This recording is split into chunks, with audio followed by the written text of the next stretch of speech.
that you can. I Hmm. like that. Be good at it, That's true. right? Okay.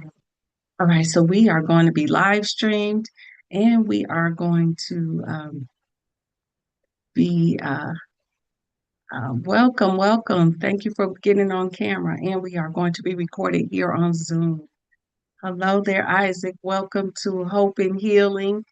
Hello, Sandra. We are just going to go ahead and get started.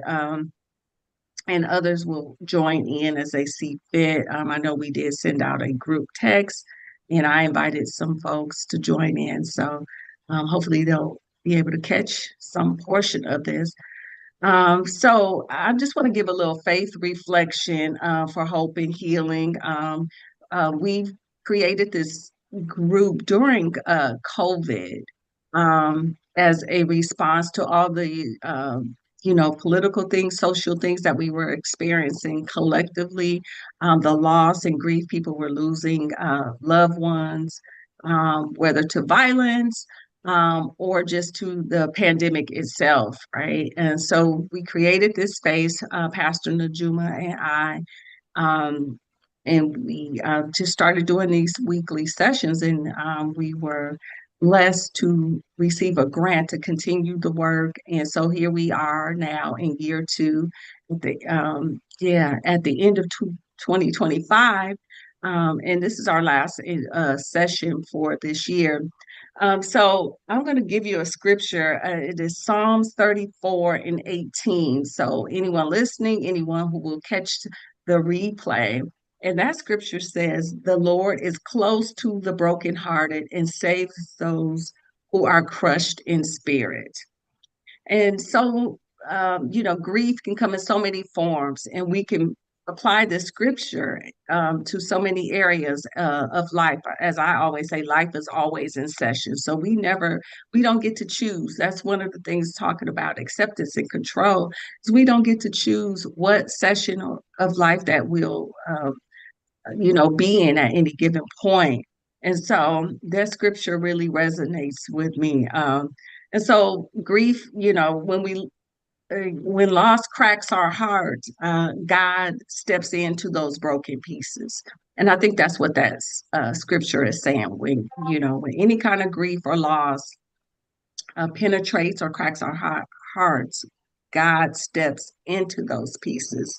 He is not distant, but he is near to us. And sometimes as we're grieving, whether it be a relationship or a friendship, a death, opportunity, we will feel distant from everyone, including God, right? But he is near to us. Um, so your tears are not signs of weakness. The cracks, the tears in our hearts are not signs of weakness, but they are places that if we allow, where God can comfort and where he can enter. So I just want everyone to hold on to that as we get through this season, whatever you're grieving. Just hold on to that scripture. The Lord is close to the brokenhearted and saves those who are crushed in spirit. Okay. And so, without further ado, I am going to introduce our guest speaker. He is a phenomenal speaker. I can't wait till he writes that book because I want to be first in line to get that autograph copy. But we have today with us none other than Eric Warren Jr. He is a licensed marriage, family, and therapist and motivational facilitator and wellness advisor. Eric plays so many roles in community. Um, he helps high achievers in competitive environments acclimate to success. Um, he is a co-founder and owner of Pride Rock Wellness, um, an emerging therapeutic expert in the field of co-parenting. So if you've ever heard or seen him on Instagram, if you follow him, you'll see a lot of his speaking engagements and reels about relationships and co-parenting. Not only are they informative, they are funny also. He adds his own little spice of humor to it. So if you are following him, I would follow him on Instagram.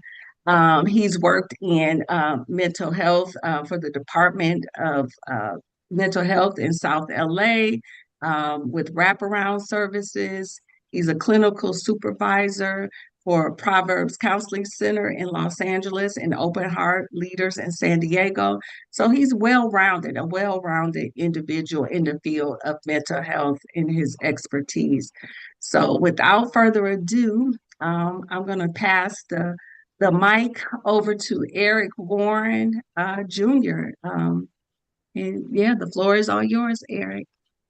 Angela, I appreciate all those kind words. I really, really appreciate that. And I got to give a shout out to my dear guy, Isaac. Man, it's good to see you, brother. It's so good to be able to see you on here. Again, it's a blessing to be able to be here today. I don't know about you all, but I can't, it's already December. That's how fast time is moving.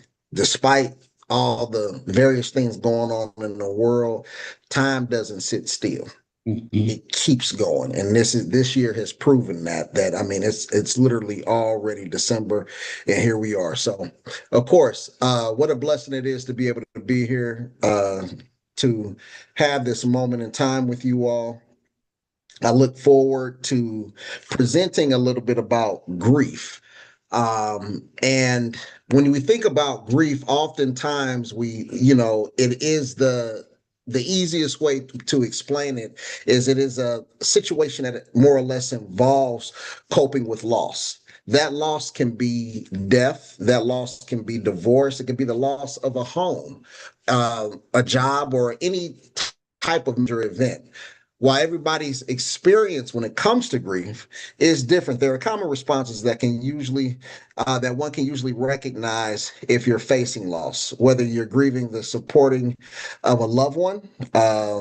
You have to be able to practice patience as you work through such difficult time. Now, in particular, one of the biggest forms of grief that none of us ever talk about, again, I mentioned, loss, maybe a loss of a loved one, divorce, maybe loss of a job, whatever it may be going through. But what a lot of us don't talk about, especially as adults, is grieving friendships. And what happens when you outgrow a friendship? There's a great deal of somewhat guilt that you experience. It could be a great deal of shame that you may experience because sometimes you don't even realize your loyalty was slowly but surely turning into lunacy, in which you were being absolute loyal to something or someone or a group, whatever, that was really hindering your growth. And so, but we're human though. So when we're used to something so long and we have found joy in it, even when we do outgrow it, we still feel the need to kind of, stick with it. So it's almost like a shoe. You could have, Angela, for instance, you could have a beautiful Christian Louboutin shoe, right? Just absolutely mesmerizing. This is a gorgeous shoe. But Angela, if you bought the shoe and it's a size 6, but you happen to be a size 8, look, you're going to experience some discomfort and it's going to hinder the way that you're even able to exist. But that's how it is though. But it's like, oh, this is my shoe. I love this shoe so much. And it's been with me for so long, and it's that type of thing. And it looks so good. And I spent all this money and time. You've outgrown it though. You've outgrown it. And if you don't adjust and go to where you're supposed to go, eventually you're going to end up hurting yourself.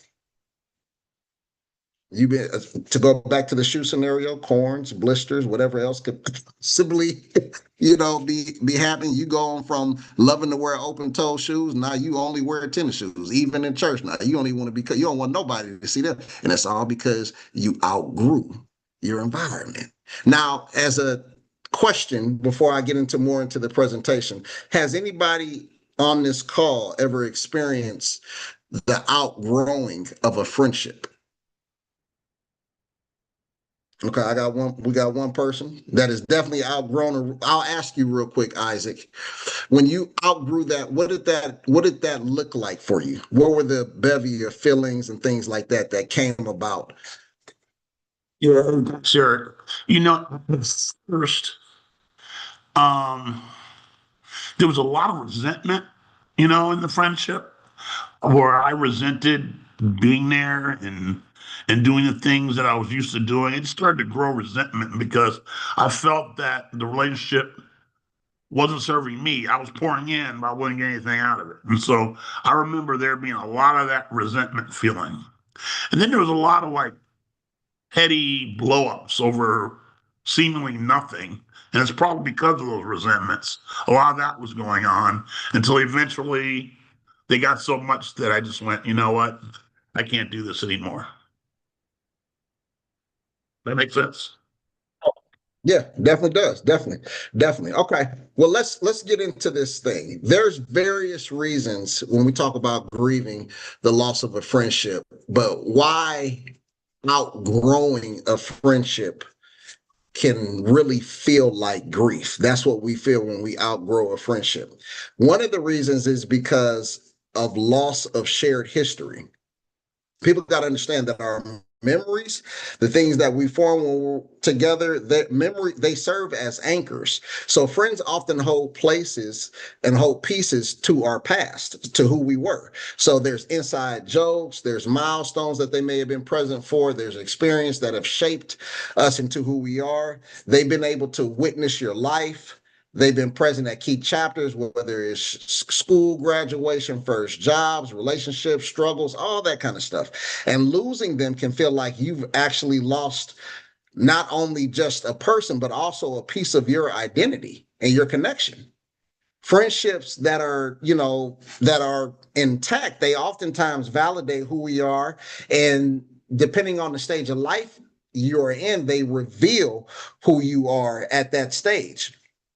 And when they fade, it can kind of feel like there's various versions of yourself that are erased or may even be forgotten about. So when you have shared memory, it's things that you connect with a person about. But what ends up happening is those memories that you once had, they no longer serve you. It's like, man, you remember when we used to hang out on the corner and we used to be in it like, I don't, that's not what I'm into anymore. And so now, but if you're not into it anymore, but your friends are still into it and you've outgrown that situation, now it becomes a problem. Now it really becomes a problem. And you are fighting for your emotional well-being because you're trying to decide the difference between being loyal and being progressive. And sometimes loyalty and progression do not move in the same direction. They just don't. They don't move in the same direction. And so that can cause you to end up being in a space where you literally are like, man, all these people that I used to enjoy hanging out with and stuff like that, I don't want them to feel as though I've switched up or I've changed on them or I'm doing something different. But in all honesty, that's oftentimes what may happen. But you're as a part of your growth and out of respect for your growth, you have to be willing to receive that and accept that where I am in life right now, it's not that I dislike you or dislike anybody, but I have to do what's best for me, even if you are not willing to do what's best for you. So there becomes so they have an expiration date. It's different phases in life. And they have expiration dates if everybody is not able to move at the same time. Now, just because you may no longer be friends with somebody, that is not indicative at all that you don't have love for them anymore. Because we are in a spiritual space. We're told in the great book that you love thy neighbor. It don't say love thy neighbor if. See, a lot of times we put the whole if thing there, and so that's not what it is. It's not love thy neighbor if. It's love thy neighbor. So even if you were my homeboy and you still hanging out You might be selling drugs. You might be doing something that I'm just not into. I'm gonna still love you, but I can't. Here's the thing: you have to understand that the place that I'm moving in my life right now, we have to operate. I have to operate by using home field advantage, meaning that if we're going to be able to hang out and enjoy ourselves, you got to come to me. I'm not going back down. I don't want to. I can't do that no more. I can't afford that anymore. So I have to have home. Some people you have to have home field advantage. And that includes even family too. Some people, you know what I'm saying, you might just wake up and you are tired, absolutely exhausted with going through whatever it is you've been going through, whether it's been can't keep a job the right way because of things that you've been going through outside of work. You've been maybe been working a 9 to 5, but from 5 to about 12 o'clock, and what I'm saying, you hanging out with your guys and nobody's really making progress. And one day you might just get tired. And it's like, I don't want to do this anymore. And everybody like, why? You being weak. You da. And so another thing about outgrowing friendships that can be very, very difficult, and the grieving part of it is adults, whether we like to admit it or not, we experience peer pressure, even in adulthood. Even in adulthood. Somebody give you that sorrow story. Oh man, why you changing? You used to be real cool. And now you did it. And it's like, okay, so now you're thinking, do I need to take my gear and put it in reverse to appease people, even though, to appease people that really aren't going to necessarily do too much for me. They're not going to really give me too much. They're not going to really pour into me. And never mind, you got little kids. You might have kids at home, a wife, a husband, whatever the case is. And you sitting here still trying to hang out with Juju. And you worried about because of what he said. You can't do that. But it is the grief. So let's get into another reason. I'll explain another reason for that. Why outgrowing friendships oftentimes feels like grief, and it's oftentimes because you could have an invisible breakup. Isaac, you so eloquently put it earlier about a situation that you were in and that you recall, and it kind of seems like there was an almost like an invisible breakup, where you could also call it like a gradual drift. And so instead of a dramatic ending where it's like, I'm not talking to you anymore or anything like that, the friendship just slowly dies. You slowly lose contact. The texts go unanswered for longer periods of times. Plans are no longer being made. There is no formal goodbye. And so that feels kind of like, dang, I wonder what happened to us. I don't know what happened to us. There's really a moment of breaking up. So the loss feels very much ambiguous. And then there's social silence. Here's the fact, y'all. Society doesn't often acknowledge friendships ending. So because you experience grief from it, it can oftentimes feel minimized or invalidated by others, because it's not like you go, when you think about grief, you usually are confined to either the loss of a loved one or a relationship didn't work out or whatever. But nobody talks about friendships. It's more or less about, like I said, a family member, maybe a good friend that may have passed away or something like that. But nobody talks about just two people that a proverbial fork was in the road and they went their different way. And you may be feeling some type of way about it. And if you're a person that experiences anxiety, and I ain't gonna lie, I'll be transparent with you all, I've experienced my fair share of anxiety. If somebody just stopped talking to me, Angela is a great person, right? I think Angela is an absolutely awesome person. If I'm calling Angela and she's not talking to me, and I'm calling and I'm texting, I'm like, dang. But I see she be on, she on social media all day, right? She posted pictures of she out in Jamaica and Hong Kong, and she didn't travel the world. She responded to everybody else's, messages and all that, and comments about, oh, you look so good and all that, all the stuff. Like, I'm so proud of you and happy for you. And I've been texting, I've been calling, and she not saying that. My anxiety is, I'm like, you began to think, you began to internalize it. Did I do something? And sometimes our anxiety can be so overwhelming that it causes us inadvertently to become self-centered. And we don't even realize it because we think everything's about us. Meanwhile, Angela might be barely hanging on for dear life. She could really be going through something. And here I am in my little silly brain, forgetting that social media ain't nothing but full of highlights. People only put up highlights, everything that's going right. They don't even talk about what's really going on. It's just it's a highlight reel. That's all it is. It's a giant highlight reel. And then on Facebook, of course, you'll be able to get some news about somebody passing. But most importantly, it's about highlights. Even at the funeral, it's about, you're going to show a picture of yourself. Look at, make sure you look good and, all that. That's what it is. But if you don't think like that, if you don't engage in critical thinking, I'll be sitting there really thinking that Angela got something against me. Because I've been constantly reaching out, not knowing Angela really going through something, but this might be a outlet for her to make it seem like everything is all good. So I wanted to put that out there. Now, of course, that's not it. There's other reasons besides an invisible breakup, right? What about distance? Distance can cause it. Somebody moves or whatever like that, and you don't know what to do because, like we talked about progress before, like somebody making progress. If a job offer comes and somebody has an opportunity to move forward or to better themselves as a better way to feed their family and do better for themselves, sometimes the friendship can just go astray because you might have a friend that might say, "Oh, no, you shouldn't do that. Angela got an opportunity of a lifetime in Philadelphia, Pennsylvania." Angela said, "I got to do it." But if she got a friend saying, I would, nope.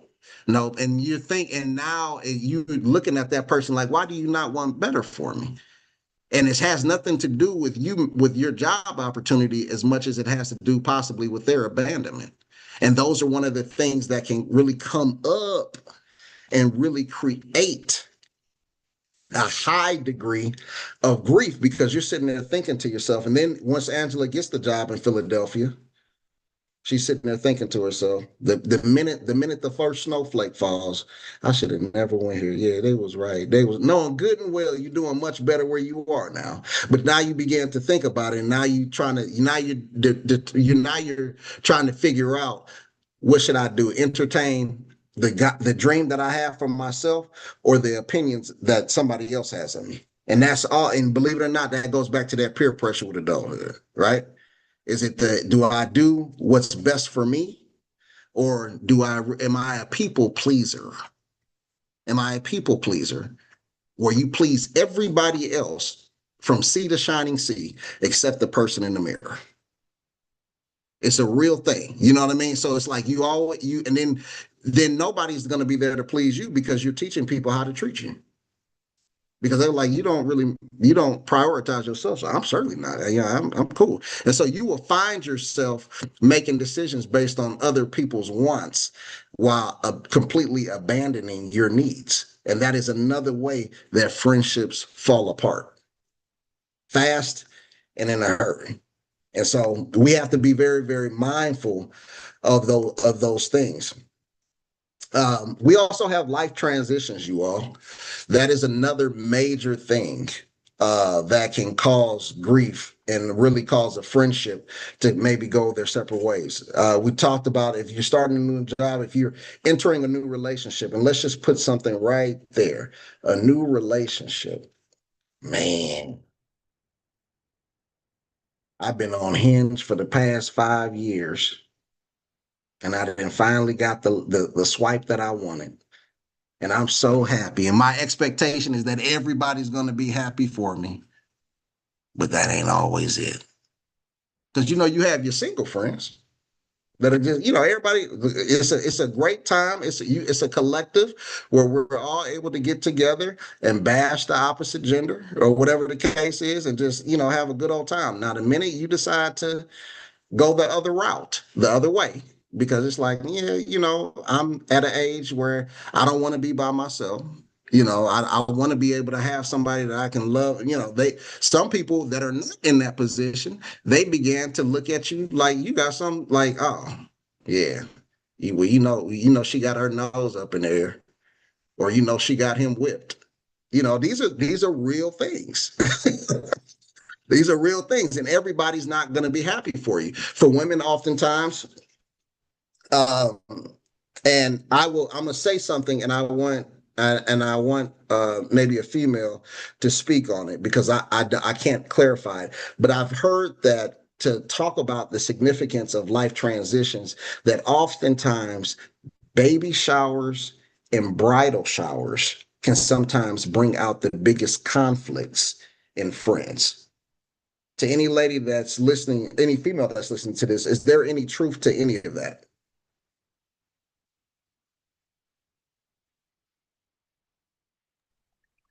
I'm not sure if anybody can come, any of the females on here can come off mute, but I'll speak to that. From experience as going to bridal showers, and even baby showers. Yes, I will say that, depending on where individuals are in any of those scenarios, whether wanting to be a mom, wanting to be a bride, sometimes there's this underlying envy of the person who is having the bridal shower or the mom. And so it can be a touchy situation within friend groups or just in the at the event itself, you know, um, with someone attending a bridal shower or baby shower. It can bring up feelings of grief, right? Maybe a person attending a baby shower has had a loss of a child, and it brings up the grief. The grief loop cycle comes back around for them. Or maybe someone is attending a bridal shower and has never been married or never even had a connection close enough with intimacy to get to that point. In it. So it can cause grief for the person and also some conflict in relationships. I can definitely relate to you if I'm very transparent and honest. When my former best friend got engaged, I was very heartbroken because first of all, she eloped, and how dare you? I had to grieve that because you're my best friend. And she eloped and came back married, and here I am, not, I was in a relationship, but he hadn't proposed. So not only did he get pressure, she got pressure, and I had to grieve that relationship between us too. So yeah, I wanted to be, not that I was envious of her, but maybe I was. I have to explore that some. I was. If I'm honest, I was envious. Did it break up our friendship? No, it didn't. That wasn't why we're no longer best friends, besties anymore. But there was a time that I had to grieve that. But essentially, I was able to be happy for her. And she was there for me when it was my turn and my time. So I hope that helps Yeah, someone. definitely. And Um, it's what, oh, I'm sorry. Go ahead, Angela. Oh, and one last thing I would add to that, that for anyone on here or anyone else is, if you know someone in that, be prepared. Sometimes the answer is no, I can't attend, I'm not ready. Be honest with yourself, do some self check-in. If I'm invited to a bridal shower or wedding and I just experienced a bad divorce or a bad breakup, I may not be ready there may be some preparation that I may to do need to do before attending the bridal shower or being around, create some boundaries for myself before attending. Same with a baby shower. If I've just had a loss of a child, I may not be ready to go to Najuma's baby shower. Um, so I, I may have to say, I'll get you a gift, you know. Um, but I won't be able to attend your baby shower right now because this is too much for me. So just wanted to add that. Yeah, it's layered. It's a lot going on, and it's not that when that occurs. Just and I appreciate the transparency and vulnerability in that, Angela. Just being able to say that, but it's not that you don't wish the best for somebody else, but sometimes the reminder can just taste a little bitter in a sense, not towards them, but it's a it's which maybe in what you've experienced. But I said that I originally asked that question because I know life transitions are a big thing, especially with friendships. And it didn't not whether it's a men, women, or whatever the case is. If somebody is very dear to you and you've been their ride or die, they've been your ride or die, like we all the way locked in, and then you know that this other person is coming into the fold, but this is a person that can give them some things that you can't. Like y'all just are platonic friends. This is a person that they gonna, want to live life with and have, joy and everything else with. Now you start thinking to yourself, man, this was the person that I trusted more than anybody. What do I do now? Because now now I feel as though they've been cut in half or split in half and have to share this person. And that goes back to that whole idea, not trying to say it in a negative way, but sometimes in relationships, we become very self-centered and we become very focused and hyper focused actually on what we can get and not necessarily thinking about what we can give. And sometimes what we can give is space and allowance to grow for the person to be able to develop and live their life. But as again, though, life transitions are significant. Now, not just about those, more about that, but sometimes you develop new interest, you develop new values. Lifestyles are no longer in alignment. And again, that does not mean that you don't respect a person or you don't wish the best for a person, but you're not able to shrink yourself for somebody else to feel big or big enough. I don't want to, I can't, I'm not able to do that. If I was the person that on every Tuesday evening was at Bible study, and when I wasn't doing that, I was in class studying, and you were the person that on Tuesday evenings, you were the first in line at Taco Tuesday, we're probably going to have a different outcome in 5 years. Nothing, and that's just brass tacks. That's not being mean or anything like that, but it's just that when our priorities happen to be different, sometimes that can create priorities can create a wedge, and if you're trying to get into a higher tax bracket and a friend of yours is just trying to get high, we're probably not going to meet into the same place. We're eventually, unfortunately, going to outgrow one another. Does that mean that I'm any better than somebody that chooses to play video games and maybe, smoke the devil's lettuce every day? No, no, it doesn't mean it. That don't mean that at all. None of that. But it just means that natural occurrence is going to take place where we're going to eventually evolve and be into different things. And always remember this about life transitions and friendships. The person that's making progress never has a problem with the person that's not, really, unless they're married.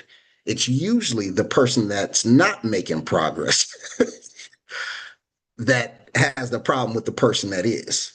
And so that's something you always want to be, mindful of when it comes to, just breakups with friendships. Now, also, I want to go back to that whole thing about abandonment because we were talking about that, how that can feel.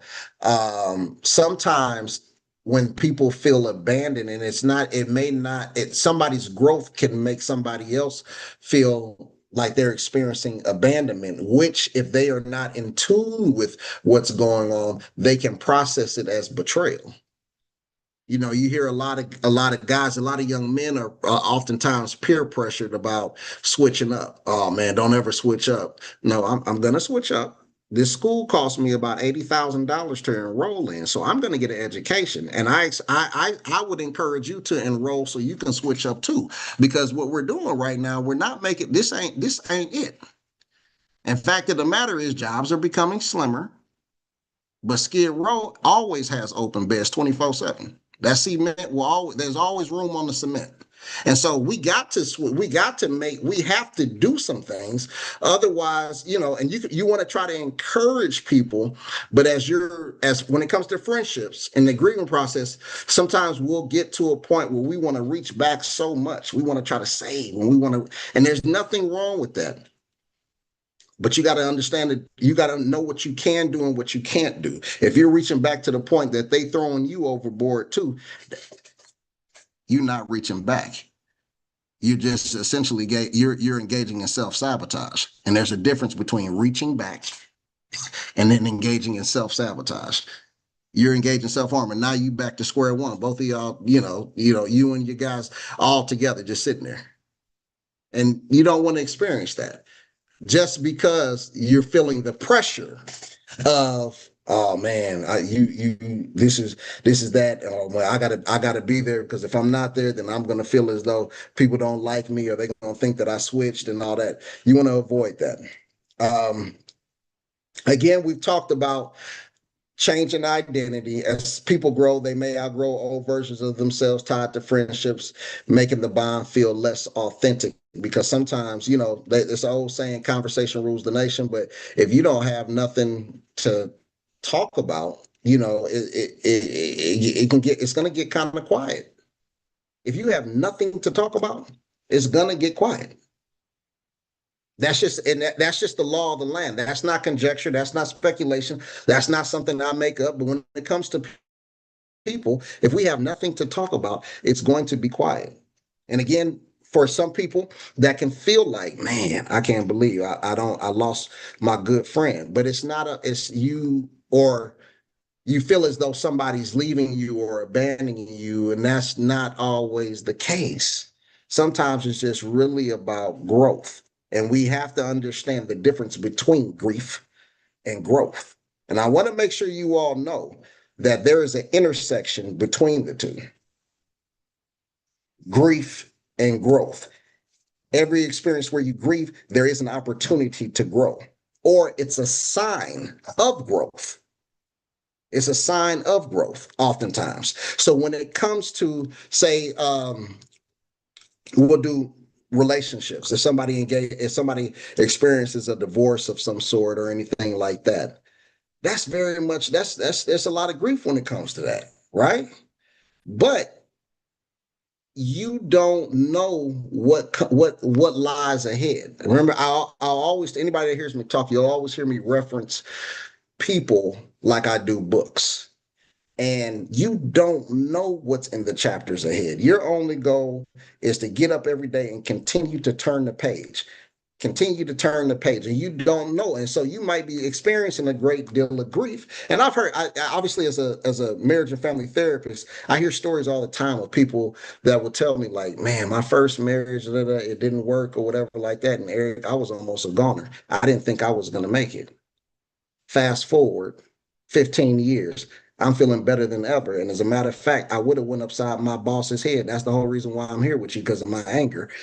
But if it wasn't for my new spouse, I would have went crazy, And so you never know what's going to happen. But that right there, when it comes to that, there is growth that you can experience with grief. So going back and looking at everything, when we think about friendships, right? It's very similar to almost like heartbreak, where you're experiencing heartbreak without closure. Somebody just goes radio silence on you or whatever, but you see them engaging with other people and stuff like that. Naturally, you will begin to look within. You'll think to yourself, like I was teasing Angela earlier, I couldn't get in contact. I'm like, dang, it must be me. It must be me. When in all honesty, that's really not the case. There could be something else going on.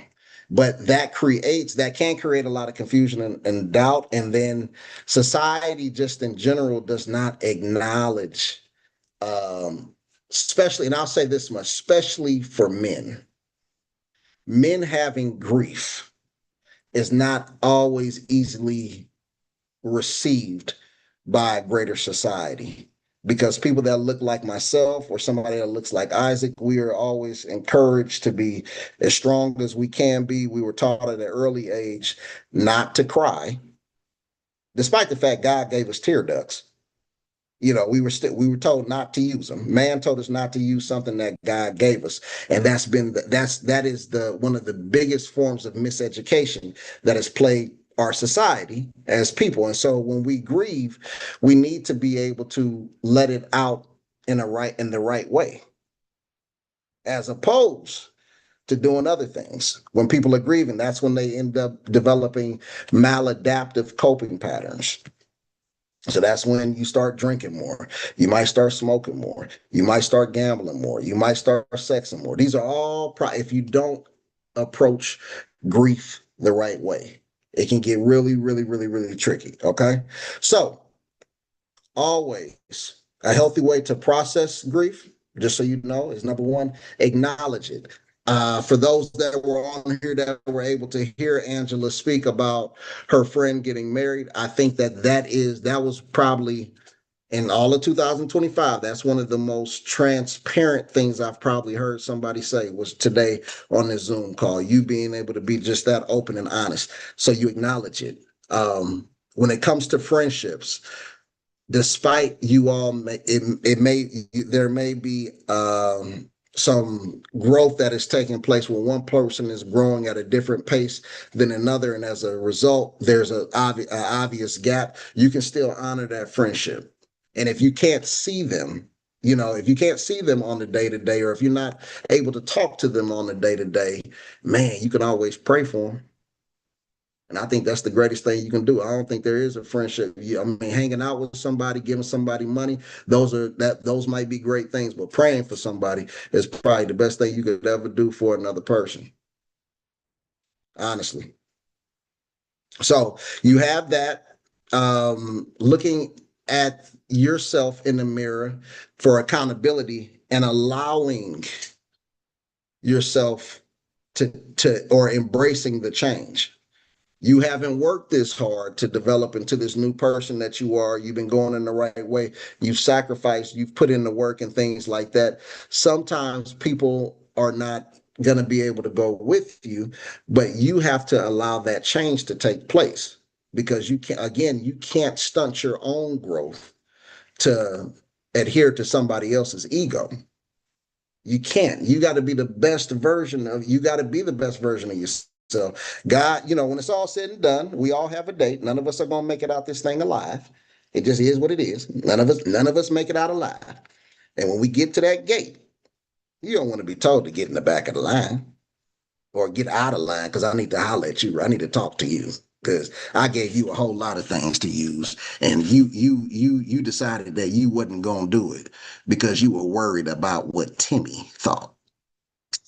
Timmy was gonna thought I wasn't gonna be. No, you got to go you got to be the absolute best version of yourself. We are called to do that, and so you have to allow the change. And if you grieve, you got to grieve, but you understand, like I said before, where there is grief, it's also a sign of growth too, many times. And then if you can't, and if the grief is just so hard about losing a friend or whatever like that, seek support.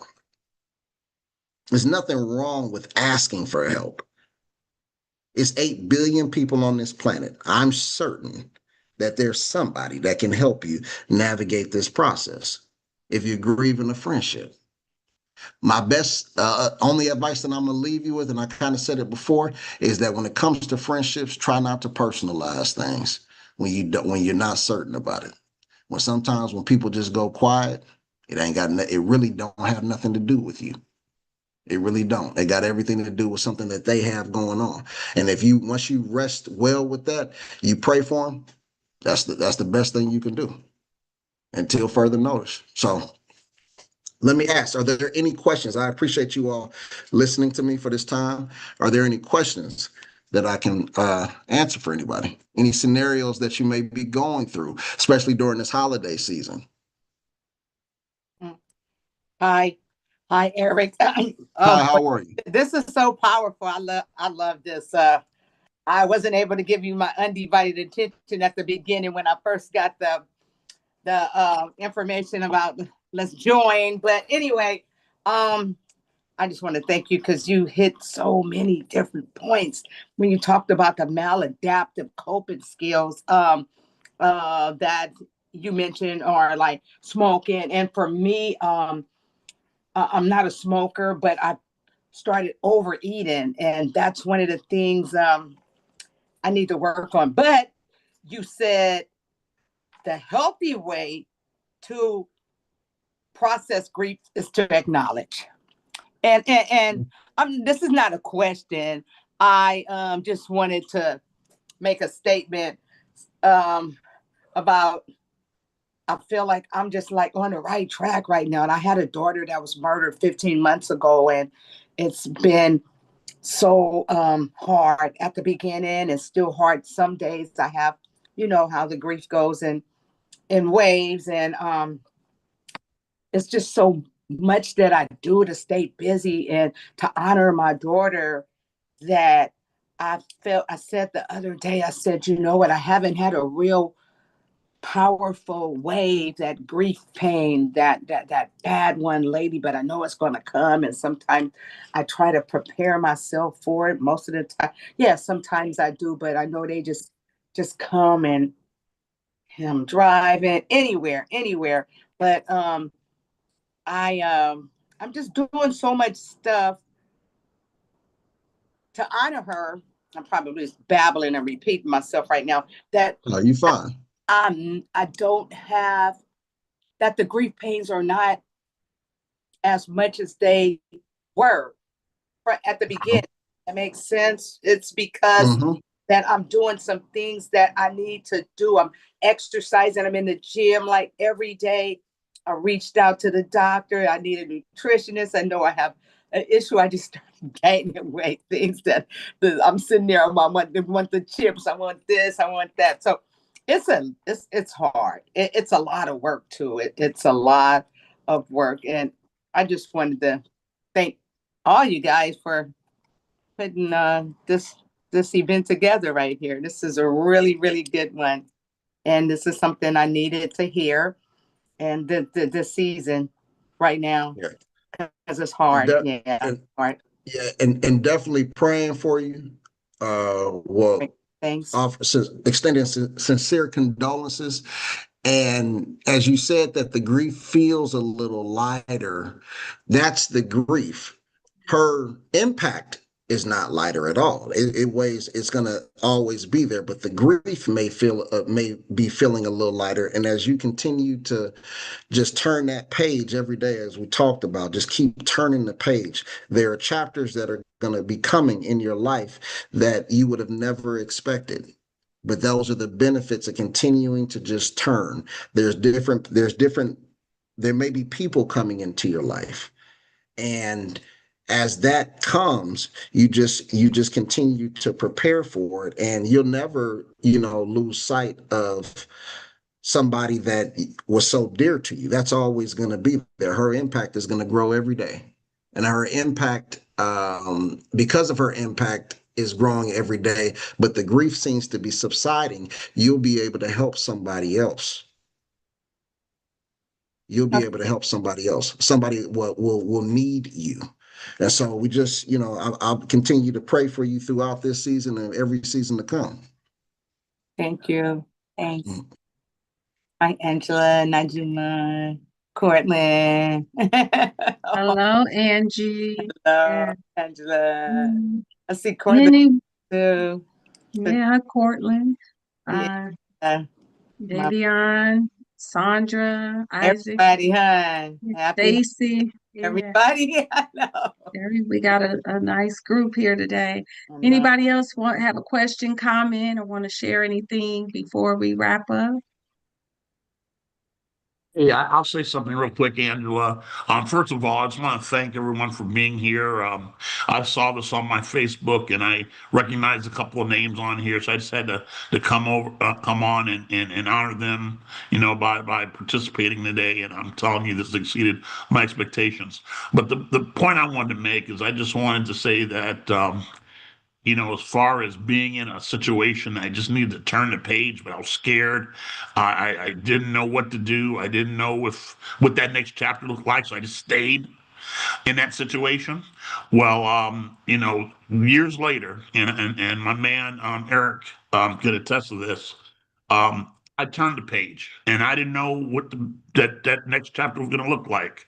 But my life today, 3 years, 4 years later, is better than I could have ever imagined.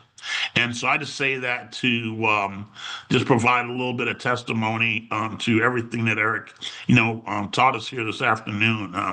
You really have to acknowledge that when things aren't serving you anymore, it's time to move on down the road. And even if you don't know what's down there, it's a lot better than staying in that current situation. And again, I'm a testimony to that in a lot of ways. And again, I want to thank, you know, Eric. He's been a long time, you know, friend and mentor in that world. And now you all. And I hope that somehow I can stay in touch with this group. But I feel you all have something special. Thank you and have a wonderful holiday. Thank you, Isaac. Isaac. Thank you so much for your share. And really fast before we finish, because we want to be respectful of our speaker and everyone else's time today. I want to share. I thank you, Eric, for the loyalty and lunacy, loyalty versus lunacy. When you talked about that, that really resonated with me because I found myself and I know others who commit in that loyalty. We stay stuck in that loyalty, the history, the memories, even the family, the loyalty to family, right? But sometimes it's ludicrous, and it's lunacy. And we find ourselves in these intergenerational patterns, just carrying it down the line out of, loyalty sometimes. And so thank you for bringing that up um, um, to the group today. I really appreciate that. And then also the intersection of grief and growth, because there is a such thing as post-traumatic stress, post-traumatic trauma, all the trauma, but there's also post-traumatic growth. And Yep. so if we do the work and we and we are in communities like this, and we can have that, we can see what's on the other side, as Isaac attested to, the post-traumatic growth. So I just wanted to share that and add that. Will we be doing the survey today? We usually, for some of you have already done the survey. I don't know if Pastor Nujuma, probably not, because she can't log on. But I want to make an announcement really quick. It's in the chat. Please join us for our Hope and Healing paint party. We're having a paint party on next Saturday, December the 20th at 1 o'clock. The first 25 guests are free. If you RSVP, the link is in the chat. I've also put Eric's email address if you want to reach out to him in the chat. He can tell you more about his practice and all the great things that he's doing, and you can follow him on Instagram as well. And anything else from our speaker before we finish? Any last words? I appreciate each and every one of you all coming. As you navigate through this holiday season, do not overextend yourself. Pay attention to you while you also are serving others. Also pay attention to you. Be mindful of being burnt out. Be mindful of being overwhelmed. Okay, so just keep that in mind. Other than that, as always, I pray you have a whole lot of success on your schedule. Try hard not to be late. I love it. I love it. All right, everybody. Enjoy your holidays, and just what Eric said, don't overwhelm yourself during these holidays. And for those of you that can make it on the 20th, we'll see you next Saturday for our paint party, and have a great holiday season. Bye. You. You